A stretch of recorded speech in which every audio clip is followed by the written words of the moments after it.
Hi guys, relations and ഫംഗ്ഷൻസിൽ onto ഫംഗ്ഷൻസിൽ ഒരു ക്വസ്റ്റൻ നോക്കാം. അപ്പൊ ഇവിടെ ഒരു സെറ്റ് തന്നിട്ടുണ്ട്, എ എന്ന് പറഞ്ഞ സെറ്റ്, ബി എന്ന് പറഞ്ഞ സെറ്റ്, എ എന്ന് പറഞ്ഞ സെറ്റ്, ബിയിലേക്ക് ഒരു ഫംഗ്ഷൻ ഉണ്ട്. ഫംഗ്ഷൻ 3x-4/5x-6 ആണ്. അപ്പൊ ഈ ഫംഗ്ഷൻ ഒരു ഓൺ ടു ഫംഗ്ഷൻ ആണെന്ന് നമ്മൾ പ്രൂവ് ചെയ്യണം. അപ്പൊ ഒരു ഫംഗ്ഷൻ ബേസിക്കലി ഓൺ ടു ആവുന്നത് അതിന്റെ കോഡൊമെയിനും റേഞ്ചും ഈക്വൽ ആവുമ്പോഴാണ് അത് ഓൺ ടു ആവുന്നത്. അപ്പൊ ഇതിനകത്ത് കോഡൊമെയിൻ എന്ന് പറഞ്ഞു കഴിഞ്ഞാൽ ക്വസ്റ്റനിൽ തന്നെ നോക്കിയാൽ നമുക്ക് കോഡൊമെയിൻ മനസ്സിലാവും.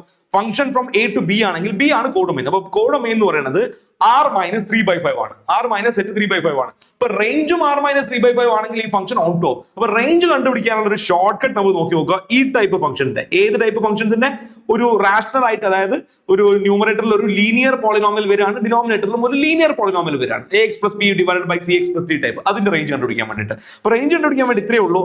r- ഈ റിയൽ നമ്പർ ഒഴിവാക്കേണ്ടത് ഒരേ ഒരു എലമെന്റ്, ഈ എലമെന്റ് ആയിരിക്കും.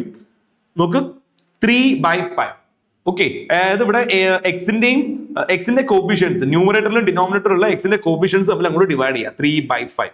അപ്പൊ r-3/5 ആണ് എപ്പോഴും റേഞ്ച് വരിക. അപ്പൊ നമ്മൾ നോക്കേണ്ടത് കോഡൊമെയിനും റേഞ്ചും സെയിം ആണോ എന്നുള്ളത്. ഇവിടെ കോഡൊമെയിൻ നോക്കി നോക്ക്, r-3/5, റേഞ്ചും r-3/5. തീർച്ചയായിട്ടും ഈ ഫംഗ്ഷൻ ഒരു ഓൺ ടു ഫംഗ്ഷൻ ആയിരിക്കും. നോർമലി നമ്മൾ റേഞ്ച് കണ്ടുപിടിക്കുക y = എന്നെല്ലാം കൊടുത്ത് സിംപ്ലിഫൈ ചെയ്തിട്ടൊക്കെയാണ്. അപ്പൊ ഇത് റേഞ്ച് കണ്ടുപിടിക്കാനുള്ള ഒരു ഷോർട്ട് കട്ട് ആണ്. ഈ സ്റ്റെപ്പിൽ പോയാൽ ഒറ്റ സ്റ്റെപ്പിൽ നിങ്ങൾക്ക് റേഞ്ച് കിട്ടും.